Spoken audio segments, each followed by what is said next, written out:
அவசரமாக உயர்மட்ட பாதுகாப்பு அதிகார சபையை கூட்டும் டொனால்ட் ட்ரம்பும் ஈரானுக்கு எதிராக எடுக்கப்பட போகும் அவசர முடிவுகளும் புதிய முன்மொழிவின் மூலமாக இறுதியான நிலைப்பாட்டை வெளியிட்ட ஈரானும் ஈரானிய தலைமைகளின் அடுத்த கட்ட காய் நகர்த்தல்களும்.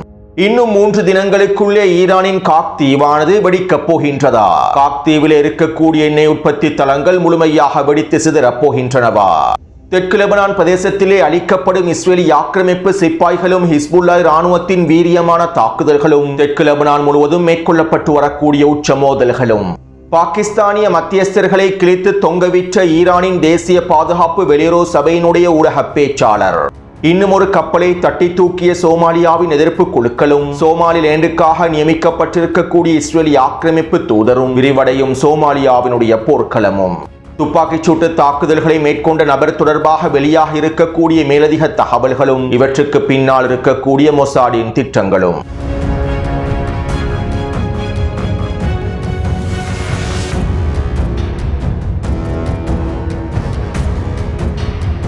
இது ஈரான் அப்டேட்ஸினுடைய 117வது காணொளியாகும். நேற்றிரவு வெளியிட்ட காணொளியை பார்வையிடாதவர்கள் கீழே இருக்கக்கூடிய லிங்கினை பயன்படுத்தி பார்வையிடுங்கள். அத்தோடு வெள்ளை மாளிகையினுடைய ஏற்பாட்டில் நடைபெற்றிருந்த விருந்துபசாரத்தில் மேற்கொள்ளப்பட்ட துப்பாக்கிச் சூட்டு தாக்குதல்கள் தொடர்பாக முன்னைய காணொளிகளில் தெளிவாக குறிப்பிட்டிருந்தேன். குறித்த தாக்குதலானது ஒரு ஃபோர்ஸ் ஃபிளாக் தாக்குதல் திட்டம் என்றும் ஈரானுக்கு எதிரான தாக்குதல்களை நியாயப்படுத்துவதற்காக மேற்கொள்ளப்பட்டிருக்கக்கூடிய நாடகம் என்றும் தெளிவாக குறிப்பிட்டிருந்தேன். மேலும் தற்போது அமெரிக்க ஊடகங்கள் துப்பாக்கிச் தாக்குதல்களை மேற்கொண்ட நபருடைய கொள்கைகள் தொடர்பாகவும் அவருடைய நிலைப்பாடு தொடர்பாகவும் அறிக்கைகளை வெளியிட்டுள்ளார்கள். 31 வயதுடைய கோல் தோமஸ் டொனால்ட் ட்ரம்புக்கு எதிரான நிலைப்பாடுகளை கொண்டிருந்தார். டொனால்ட் ட்ரம்பை குழந்தை பாலியல் குற்றவாளியாகவும் கற்பழிப்பாளராகவும் அவர் சித்தரித்திருந்தார். டொனால்ட் ட்ரம்பினுடைய நிர்வாகத்தின் ஒவ்வொரு அதிகாரிகளையும் படுகொலை செய்ய வேண்டும் என அவர் திட்டமிட்டிருந்தார். டொனால்ட் ட்ரம்பினுடைய முடிவுகளை எதிர்க்கக்கூடியவராகவே அவர் இருந்துள்ளார் என அமெரிக்க ஊடகங்கள் குறித்த குற்றவாளியினுடைய கொள்கைகளை வெளியிட்டுள்ளார்கள். இதேபோன்று டொனால்ட் ட்ரம்ப் ஊடக சந்திப்புகளில் குறித்த தாக்குதல் தொடர்பான பல பிரச்சாரங்களையும் மேற்கொண்டு வருகின்றார். இந்த தாக்குதலினால் ஈரானுக்கு எதிராக என்னுடைய வெற்றியினை யாராலும் தடுத்து நிறுத்த முடியாது என்றும் தொடர்ச்சியான பிரச்சாரங்களையும் கருத்துக்களையும் வெளியிட்டு வருகின்றார். மேலும் டொனால்ட் ட்ரம்பினுடைய இந்த கருத்துக்களே குறித்த தாக்குதல் திட்டமானது ஒரு ஃபோர்ஸ் ஃபிளாக் தாக்குதல் திட்டம் என்பதனை உறுதிப்படுத்துகின்றது.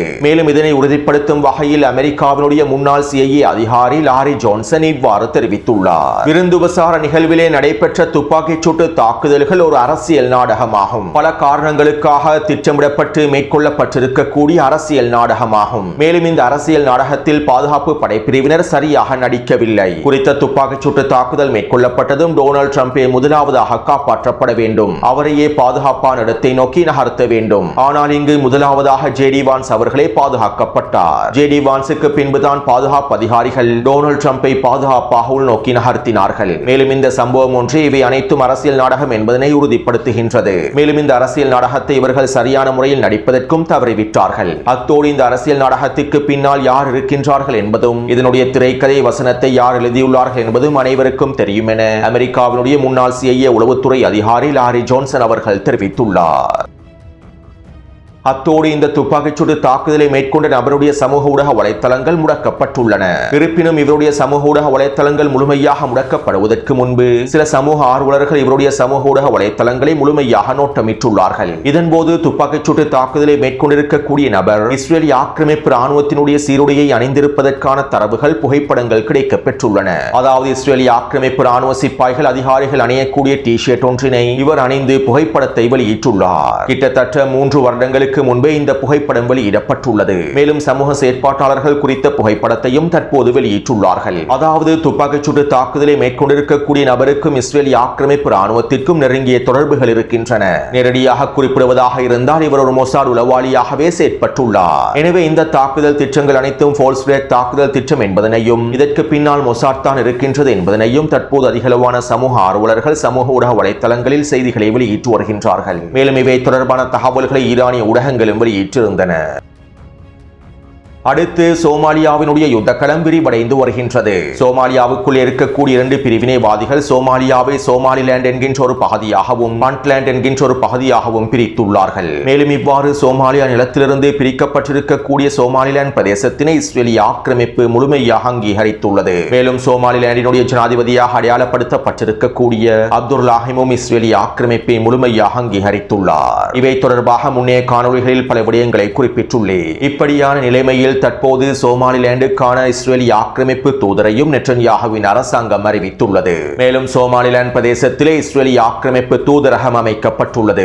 இஸ்ரேலிய ஆக்கிரமிப்பிலே சோமாலிலாந்தினுடைய தூதரகத்தை அமைப்பதற்கான வேலை திட்டங்கள் முன்னெடுக்கப்பட்டு வருகின்றன. இதன் ஆரம்ப கட்டமாகவே தற்போது சோமாலிலாந்துக்கான இஸ்ரேலிய ஆக்கிரமிப்பு தூதர் நியமிக்கப்பட்டுள்ளார். மேலும் சோமாலிலாந்தை ஐக்கிய அரபு அமீரகமும் அங்கீகரித்துள்ளது. புண்ட்லாந்து பிரதேச பிரிவினைவாதிகளையும் ஐக்கிய அரபு அமீரகம் அங்கீகரித்துள்ளது. இவர்களுக்கு தேவையான ஒட்டுமொத்த நிதி உதவிகளையும் ஐக்கிய அரபு அமீரகமும் இஸ்ரேலிய ஆக்கிரமிப்புமே வழங்கி வருகின்றன. எனவே தற்போது சோமாலிலாந்துக்கான இஸ்ரேலிய ஆக்கிரமிப்பு தூதர் அறிவிக்கப்பட்டதை தொடர்ந்து சோமாலியாவுக்குள் இருக்கக்கூடிய எதிர்ப்பு குழுக்கள் அடுத்த கட்ட தாக்குதல்களை மேற்கொள்வதற்கான வேலை திட்டங்களை முன்னெடுத்து வருகின்றார்கள் என தகவல்கள் வெளியாகியுள்ளன. சோமாலிலாந்தில் இருக்கக்கூடிய பிரிவினைவாதிகளுக்கு எதிராகவும் புண்ட்லாந்தில் இருக்கக்கூடிய பிரிவினைவாதிகளுக்கு எதிராகவும் தாக்குதல்களை மேற்கொள்வதற்கு யமன் ஹவுதி இராணுவத்தினர் முழுமையான ஆதரவை சோமாலியாவுக்கு வழங்கி வருகின்றார்கள். மேலும் சோமாலியாவில் இருக்கக்கூடிய எதிர்ப்பு குழுக்கள் யமன் ஹவுதி இராணுவத்தோடு ஒருங்கிணைக்கப்பட்டுள்ளன. இப்படியான நிலைமையிலேயே தற்போது இஸ்ரேலிய ஆக்கிரமிப்பின் இந்த செயற்பாடுகளுக்கு உச்ச பதிலடிகளை வழங்கும் நோக்கத்தோடு விரைவில் சோமாலியாவின் களத்திலே சோமாலிலாந்துக்கு எதிராகவும் புண்ட்லாந்துக்கு எதிராகவும் சோமாலியாவினுடைய எதிர்ப்பு குழுக்கள் அடுத்த கட்ட தாக்குதல்களை ஆரம்பிப்பதற்கு தயாராகி வருவதாக தகவல்கள் வெளியாகியுள்ளன. எனவே இன்னும் சில நாட்களுக்குள் அல்லது சில வாரங்களுக்குள் சோமாலியாவினுடைய யுத்த களமும் சூடுபிடிக்கப் போகின்றது. சோமாலியாவினுடைய எதிர்ப்பு குழுக்கள் குறித்த பிரிவினைவாதிகளுக்கு எதிராக தாக்குதல்களை ஆரம்பிக்கப் போகின்றார்கள்.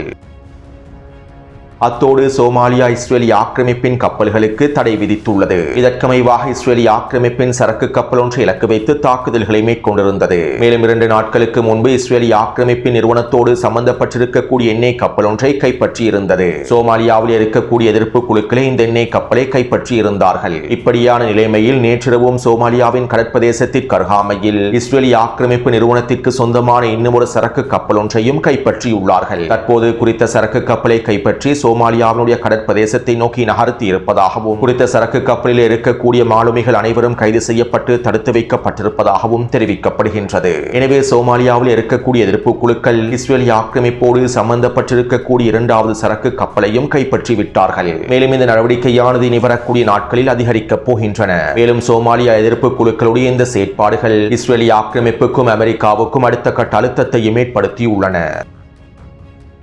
அடுத்து ஈராக்கினுடைய பிரதமரை தெரிவு செய்வதற்கான அடுத்த கட்ட அமர்வுகள் தொடர்ச்சியாக நடைபெற்று வருகின்றன. கூட்டணியில் இருக்கக்கூடிய 12 வாக்குகளில் 8 வாக்குகளை பெற்று பெரும்பான்மையை பெறக்கூடியவரே பிரதமர் வேட்பாளராக அறிவிக்கப்படுவார். இதற்கமைவாக தற்போது பாசம் அல் பத்ரி அவர்களே தெரிவு செய்யப்படுவதற்கான வாய்ப்புகள் அதிகமாக இருக்கின்றன. மேலும் நடைபெற்ற வாக்கெடுப்பில் பாசம் அல் பத்ரி அவர்களுக்கு ஒரு வாக்கு குறைவாக இருந்ததனால் மீண்டும் இவை தொடர்பான கலந்துரையாடல்கள் ஆரம்பிக்கப்பட்டுள்ளன. அத்தோடு இந்த கலந்துரையாடல்களில் ஈராக் எதிர்ப்பு குழுக்களுடைய முக்கியமான தலைமைகள் கலந்து கொண்டுள்ளார்கள். அதாவது ஈராக்கினுடைய மிக முக்கியமான தலைமைகளை கண்டுபிடித்து தருபவர்களுக்கு $10 மில்லியன் தருவதாக அமெரிக்கா அறிவித்திருந்தது. கடந்த 2 வாரங்களுக்கு முன்பே ஈராக் எதிர்ப்பு குழுக்களுடைய மிக முக்கியமான தலைமைகளை கண்டுபிடித்து தந்தால் நாங்கள் அவர்களுக்கு $10 மில்லியன் வழங்குகின்றோம் என அமெரிக்கா அறிவித்திருந்தது. இவ்வாறு கண்டுபிடித்து தருமாறு அமெரிக்காவினால் அறிவிக்கப்பட்ட தலைமைகள் ஈராக்கிய பிரதமரை தெரிவு செய்வதற்கான அமர்வுகளில் கலந்து கொண்டுள்ளார்கள். நேற்றைக்கு முன்தினமே இவர்கள் கலந்து கொண்டிருப்பதாக தெரிவிக்கப்படுகின்றது. இதைத் தொடர்ந்து தற்போது டொனால்ட் ட்ரம்பினுடைய நிர்வாகம் ஈராக்கு எதிரான உச்சக்கட்ட எச்சரிக்கைகளை வெளியிட்டுள்ளது. ஈராக்கிய பிரதமரை தெரிவு செய்யக்கூடிய அமர்வுகளில் காத்திப் ஹிஸ்புல்லாவினுடைய தலைவரும் சுஹதா படைப்பிரிவினுடைய தலைவரும் கலந்து கொண்டுள்ளார்கள். இவர்களை நாங்கள் தேடிக் கொண்டிருக்கின்றோம். ஆனால் இவர்கள் ஈராக்கிய அரசாங்கத்தின் அமர்வுகளில் எந்தவிதமான அச்சமும் இல்லாமல் கலந்து கொள்கின்றார்கள். மேலும் இது ஈராக்கிய அரசாங்கத்தின் முறையற்ற செயலாகும், பயங்கரவாதத்திற்கு ஆதரவளிக்கக்கூடிய செயலாகும். இதனால் நாங்கள் விரைவில் பயங்கரவாதத்திற்கு ஆதரவளிக்கக்கூடிய நாடாக ஈராக்கிய அரசாங்கத்தை அறிவித்து விடுவோம். மேலும் ஈராக்கிய பிரதமர் தெரிவிலும் நாங்கள் கூடிய கவனத்தை செலுத்தி வருகின்றோம். விரைவில் ஈராக்குக்கு எதிரான அமெரிக்காவினுடைய மிகப்பெரிய முடிவுகள் அறிவிக்கப்படும் என ஈராக்குக்கான அமெரிக்க தூதரின் மூலமாக ஈராக்கிய அரசாங்கத்திற்கு எச்சரிக்கைகளும் மிரட்டல்களும் வழங்கப்பட்டுள்ளன. அடுத்து நேற்றிரவு ஹிஸ்புல்லா இராணுவத்தினர் விசேட அறிக்கை ஒன்றை வெளியிட்டிருந்தார்கள். இந்த போர் நிறுத்தத்தை ஹிஸ்புல்லா தான் சீர்குலைத்திருப்பதாகவும் இதற்கான பதிலடிகளையே நாங்கள் வழங்கி வருவதாகவும் எதிரி நெட்டன்யாஹூ தெரிவித்திருந்தார். அமெரிக்காவுக்கும் லெபனானுக்கும் இஸ்ரேலுக்கும் இடையிலே மேற்கொள்ளப்பட்டிருக்கக்கூடிய ஒப்பந்தத்திற்கு அமைவாக லெபனானிலே சுதந்திரமாக செயற்படுவதற்கு எங்களுக்கு எல்லாவிதமான உரிமையும் இருக்கின்றது என்றும் அவன் அறிவித்திருந்தான். இவனுடைய இந்த அறிவிப்புகள் மிகவும் ஆபத்தானவை. அமெரிக்காவின் தலைமையிலே லெபனானுக்கும் இஸ்ரேலுக்கும் இடையிலே மேற்கொள்ளப்பட்டிருக்கக்கூடிய பேச்சுவார்த்தைகள் லெபனானிய அரசாங்கத்தை சிக்க வைப்பதற்கான முயற்சிகள் என்பது தெளிவாக புலப்படுகின்றது. அதே போன்று இஸ்ரேலிய ஆக்கிரமிப்பு எதிரே லெபனான் முழுவதும் மேற்கொண்டு வரக்கூடிய வான்வழி தாக்குதல்களை லெபனானிய அரசாங்கம் கண்டுகொள்ளவில்லை. லெபனானிய தலைமைகள் இந்த தாக்குதல்கள் தொடர்பான ஒரு அறிக்கையை கூட வெளியிடவில்லை. தங்களுடைய தேசத்தையும் தங்களுடைய நிலத்தையும் தங்களுடைய மக்களையும் கொன்று குவிக்கக்கூடிய எதிரியோடு நேரடியான பேச்சுவார்த்தைகளை மேற்கொண்டு இவர்கள் மிகப்பெரிய அவமானத்தை ஏற்படுத்திவிட்டார்கள். மேலும் இந்த நேரடியான பேச்சுவார்த்தைகள் பயனற்றது என்பதனை லெபனானிய அரச தலைவர்கள் புரிந்து கொள்ள வேண்டும். மேலும் இந்த பயனற்ற ராஜதந்திரத்திற்காகவோ பேச்சுவார்த்தைகளுக்காகவோ நாங்கள் காத்திருக்க போவதில்லை. நாங்கள் இந்த ஆக்கிரமிப்புக்கு எதிரான பதிலடிகளை தொடர்ச்சியாக வழங்குவோம். எங்களுடைய நிலத்தை மீட்டெடுப்பதற்காகவும் எங்களுடைய மக்களை பாதுகாப்பதற்காகவும் லெபனானினுடைய இறையாண்மையை பாதுகாப்பதற்காகவும் நாங்கள் ஆக்கிரமிப்புக்கு தொடர்ச்சியான பதிலடிகளை வழங்குவோம். இந்த ஆக்கிரமிப்பை முறியடிப்பதற்கு இந்த மண்ணினுடைய மக்களே உண்மையான உத்தரவாதம். ஆக்கிரமிப்புக்கு எதிராக இறுதி வரை போராடுவதே எங்களுடைய நிலைப்பாடாகும் என ஹிஸ்புல்லா இராணுவத்தினர் அறிவித்துள்ளார்கள். அடுத்து ஹிஸ்புல்லா இராணுவத்தினர் தெற்கு லெபனான் பிரதேசத்திலே உச்ச தாக்குதல்களை மேற்கொண்டு வருகின்றார்கள். நேற்றிரவும் இன்று அதிகாலையும் இஸ்ரேலிய ஆக்கிரமிப்புக்கு எதிராக 4 தாக்குதல்கள் மேற்கொள்ளப்பட்டிருந்தன.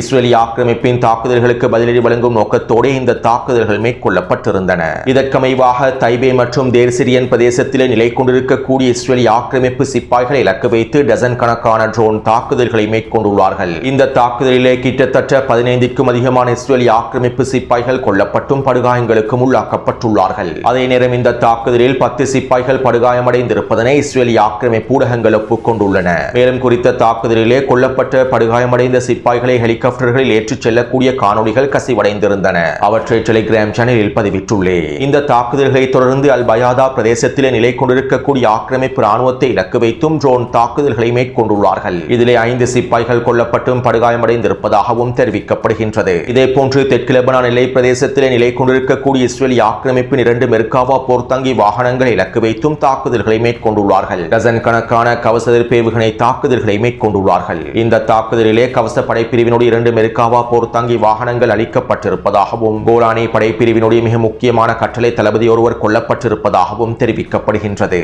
எனவே தற்போதும் தெற்கு லெபனான் பிரதேசத்தில் உச்ச மோதல்கள் நடைபெற்று வருகின்றன.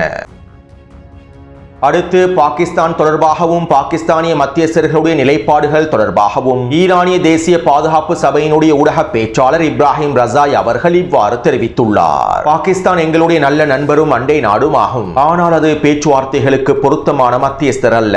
மேலும் மத்தியஸ்தம் செய்வதற்கான நம்பகத்தன்மையும் அதற்கு இல்லை. அவர்கள் எப்போதும் டொனால்ட் ட்ரம்பினுடைய நலன்களையே கருத்தில் கொள்கின்றார்கள். அமெரிக்காவின் விருப்பங்களுக்கு எதிராக அவர்கள் எதுவுமே கூறுவதில்லை. உதாரணமாக அமெரிக்கா ஆரம்பத்தில் ஈரானின் முன்மொழிவு ஏற்றுக்கொண்டது. ஈரான் முன்வைத்திருந்த 10 நிபந்தனைகளையும் செயற்படுத்துவதாக அறிவித்தது. பிறகு அதிலிருந்து அமெரிக்கா பின்வாங்கியது. ஆனால் இவற்றை கூட பாகிஸ்தானிய மத்தியஸ்தர்கள் உலகுக்கு வெளிப்படையாக அறிவிக்கவில்லை. லெபனான் விடயத்திலும் பாகிஸ்தானிய மத்தியஸ்தர்கள் இவ்வாறு தான் நடந்து கொண்டார்கள். மத்தியஸ்த பேச்சுவார்த்தைகளின் போது டொனால்ட் ட்ரம்பினுடைய நலன்களை மாத்திரமே அவர்கள் கருத்தில் கொள்கின்றார்கள். எப்போதும் மத்தியஸ்தர்கள் நடுநிலையாக செயற்பட வேண்டும், ஒரு பக்கம் சாய்பவர்களாக இருக்கக்கூடாது என ஈரானிய தேசிய பாதுகாப்பு சபையினுடைய ஊடக பேச்சாளர் இப்ராஹிம் ரசாய் அவர்கள் தெரிவித்தார். மேலும் பாகிஸ்தானிய மத்தியஸ்தம் தொடர்பாக ஆரம்பத்திலேயே நான் பல தகவல்களை காணொளிகளில் குறிப்பிட்டிருந்தேன். மேலும் பாகிஸ்தானிய தலைமைகள் அமெரிக்க அடிமைகள் என்பது உலக அறிந்த உண்மையாகும். அடுத்து ஈரானின் வெளியுறவுத்துறை அமைச்சர் அப்பாஸ் அரக்சி அவர்கள் ஓமானுக்கு விஜயம் செய்ததற்கு பின்பு மீண்டும் பாகிஸ்தானிலே களமிறங்கினார். ரஷ்யாவுக்கு விஜயம் செய்வதற்காகத்தான் மீண்டும் பாகிஸ்தானுக்கு அவர் வருகை தந்தார். அதே நேரம் இந்த தகவலை பயன்படுத்தி அதிகளவான இந்திய ஊடகங்கள் போலி பிரச்சாரங்களையே மேற்கொண்டிருந்தன. ஈரானினுடைய வெளியுறவுத்துறை அமைச்சர் ஓமானிலிருந்து மீண்டும் பாகிஸ்தானுக்கு வருகை தந்துவிட்டார். மீண்டும் பாகிஸ்தானிலே பேச்சுவார்த்தைகள் ஆரம்பிக்கப்பட போகின்றன, ஈரான் பின்வாங்க போகின்றது, ஏதோ நடைபெற போகின்றது என வழக்கமான அவர்களுடைய மிகைப்படுத்தல்களை வெளியிட்டிருந்தார்கள். நேற்றிரவு வெளியிட்ட காணொலியில் நான் தெளிவாக குறிப்பிட்டிருந்தேன். ரஷ்யாவுக்கு செல்வதற்காகத்தான் ஈரானிய வெளியுறவுத்துறை அமைச்சர் அப்பாஸ் அரக்சி அவர்கள் ஓமானில் இருந்து மீண்டும் பாகிஸ்தானுக்கு வருகை தந்திருந்தார். அதே போன்று பாகிஸ்தானில் களமிறங்கிய ஈரானிய வெளியுறவுத்துறை அமைச்சர் 3 மணித்தியாலங்களுக்குள் அனைத்து தயார்படுத்தல்களையும் மேற்கொண்டு விட்டு ரஷ்யாவுக்கான பயணத்தையும் ஆரம்பித்தார். இன்று அதிகாலை வேளையில் ரஷ்யாவை சென்றடைந்தார். இவற்றை உறுதிப்படுத்தக்கூடிய காணொலிகளை டெலிகிராம் சேனலில் பதிவிட்டுள்ளேன். மேலும் இன்றைய தினம் ரஷ்ய அதிபர் புட்டினை சந்தித்து விசேட கலந்துரையாடல்களையும் அப்பாஸ் அரக்சி அவர்கள் மேற்கொள்ளப் போகின்றார். அத்தோடு நேற்றிரவு டொனால்ட் ட்ரம்ப் ஊடகங்களிடம் இவ்வாறு தெரிவித்தார். நாங்கள் ஈரானிடம் இருக்கக்கூடிய செறிவூட்டப்பட்ட யுரேனியத்தினை பெற்றுக் கொள்வோம். அவர்களே எங்களுக்கு அந்த செறிவூட்டப்பட்ட யுரேனியத்தினை தருவார்கள். இல்லாவிட்டால் நாங்கள் அந்த செறிவூட்டப்பட்ட யுரேனியத்தினை பெற்றுக் கொள்வதற்கான கைப்பற்றுவதற்கான எல்லா விதமான வேலை திட்டங்களையும் முன்னெடுப்போம். ஈரானிடம் இருக்கக்கூடிய செறிவூட்டப்பட்ட யுரேனியத்தினை நாங்கள் முழுமையாக பெற்றுக் கொள்வதே எங்களுடைய முதன்மை இலக்காகும். ஈரான் ஒரு பொழுதும் அணு ஆயுதத்தினை பெற்றுக் கொள்ள முடியாது. ஈரான் ஒரு பொழுதும் அணு ஆயுதத்தினை பெற முடியாது. மேலும் பேச்சுவார்த்தைகளில் அவர்கள் எந்த விதமான அட்டைகளும் இல்லை. எங்களிடம் தான் அனைத்து விதமான அதிகாரங்களும் அட்டைகளும் காணப்படுகின்றன. அதே போன்று ஈரானின் காக்தீவில் இருக்கக்கூடிய எண்ணெய் குழாய்கள் இன்னும் 3 நாட்களுக்குள் வெடித்துவிடும். எண்ணெய் உற்பத்தி தளங்களிலே எண்ணெய் குழாய்கள் வழியாக எண்ணெய் பாய்ந்து கொண்டிருக்கும் போது ஏதோ ஒரு காரணத்திற்காக அவை நிறுத்தப்பட்டால் அந்த எண்ணெய் குழாய்கள் முழுமையாக வெடித்துவிடும். இதனால் அவர்களுக்கு இன்னும் 3 நாட்களே இருக்கின்றன. நாங்கள் எங்களுடைய கடற்படை முற்றுகையை இறுக்கி இருப்பதனால் காக்தீவில் இருந்து எண்ணெயை வெளியேற்றுவதற்கான கப்பல்கள் முடக்கப்பட்டு விட்டன. இதனால் எண்ணெய்களை வெளியேற்ற முடியாமல் தீவில் இருக்கக்கூடிய எண்ணெய் குழாய்கள் வெடித்துவிடும். இவ்வாறு வெடித்ததற்கு பின்பு அதனை அவர்களுக்கு ஒரு பொழுதும் மீள கட்டமைக்க முடியாது. மேலும் இது இயற்கையுடன் தொடர்புடையதை போன்றதாகும் என டொனால்ட் ட்ரம்ப் தெரிவித்துள்ளார். அதாவது ஈரானுக்கு அதிகளவான எண்ணெய்களை ஏற்றுமதி செய்ய முடியாவிட்டால் காக்தீவிலே உற்பத்தி செய்யப்படக்கூடிய எண்ணெயின் கொள்ளளவு அதிகரித்துவிடும். மேலும் குறித்த எண்ணெய் தளத்திலே உற்பத்தி செய்யப்படக்கூடிய எண்ணெயை வெளியேற்ற முடியாத நிலைமை ஏற்பட்டதும் அந்த எண்ணெய் குழாய்களுக்குள்ளே உச்சழுத்தம் ஏற்படுத்தப்பட்டுவிடும். இதனால் இந்த எண்ணெய் குழாய்கள் முழுமையாக வெடித்துவிடும். இதனைத்தான் டொனால்ட் ட்ரம்ப் குறிப்பிட்டுள்ளார். ஆனால் களத்தினுடைய உண்மையான யதார்த்தம் என்னவென்றால் காக்தீவிலே தொடர்ச்சியாக எண்ணெய் கப்பல்கள் எண்ணெய்களை நிரப்பி வருகின்றன. எண்ணெய் சேமிப்பினுடைய கொள்ளளவில் எந்தவிதமான தாக்கமும் ஏற்படுத்தப்படவில்லை. மேலும் ஈரானிய இராணுவத்தினர் இவற்றை தந்திரமாக செயற்படுத்தி வருகின்றார்கள். காக்தீவிலே உற்பத்தி செய்யப்படக்கூடிய எண்ணெய்களை தொடர்ச்சியாக உற்பத்தி செய்வதற்கும் அந்த எண்ணெய்களை பாதுகாப்பாக சேமித்து வைப்பதற்கும் ஈரான் பல வழிமுறைகளை மேற்கொண்டு வருகின்றது. செயற்கைக்கோள் புகைப்படங்களுக்கு அமைவாக காக்தீவிலே அதிகளவான எண்ணெய் கப்பல்கள் எண்ணெய்களை நிரப்பிக் கொண்டிருக்கின்றன. எனவே அண்டப்புழுகன் கூறுவதை போன்று இன்னும் 3 நாட்களுக்குள் காக்தீவிலே எந்தவிதமான இயற்கை வெடிப்புகளும் ஏற்பட போவதில்லை. ஆனால் அண்டப்புழுகன் இவ்வாறான கருத்துக்களை வெளியிட்டிருப்பது காக்தீவை இலக்கு வைத்து அமெரிக்கா தாக்குதல்களை மேற்கொள்ளப் போகின்றதா என்கின்ற சந்தேகத்தையும் எழுப்பியுள்ளது. இது ஒரு இயற்கையான வெடிப்பு என்று பிரச்சாரங்களை மேற்கொண்டதற்கு பின்பு அமெரிக்காவும் இஸ்ரேலிய ஆக்கிரமிப்பும் காக்தீவில் இருக்கக்கூடிய எண்ணெய் உற்பத்தி தளங்களை இலக்கு வைத்து தாக்குதல்களை மேற்கொள்வதற்கு திட்டமிட்டிருக்கின்றார்கள் போலும். அண்டப்புழுகனுடைய கருத்துக்கள் இதனைத்தான் உறுதிப்படுத்துகின்றன. அத்தோடு டொனால்ட் ட்ரம்பினுடைய இந்த கருத்துக்களுக்கு பின்பு ஈரானிய இராணுவத்தினர் காக்தீவிலே பாதுகாப்பு அமைப்புகளை பலப்படுத்தியுள்ளார்கள். வான் பாதுகாப்பு அமைப்புகளையும் முழுமையாக நிலைநிறுத்தியுள்ளார்கள். அமெரிக்காவும் இஸ்ரேலிய ஆக்கிரமிப்பும் இவ்வாறான பிரச்சாரங்களை மேற்கொண்டு விட்டு காக்தீவை இலக்கு வைத்து தாக்குதல்களை மேற்கொள்வதற்கான வாய்ப்புகள் இருப்பதனால் இவற்றை முறியடிப்பதற்கான எல்லாவிதமான வேலை திட்டங்களையும் ஈரானிய இராணுவத்தினர் மேற்கொண்டு வருகின்றார்கள். அத்தோடு ஈரானினுடைய வெளியுறவுத்துறை அமைச்சர் அப்பாஸ் அரக்சி அவர்கள் பாகிஸ்தானிய விஜயத்தின் போது ஈரானினுடைய புதிய நிபந்தனைகளை உள்ளடக்கிய புதிய முன்மொழிவை முன்வைத்திருப்பதாக தற்போது ஈரானிய ஊடகங்கள் செய்திகளை வெளியிட்டுள்ளன.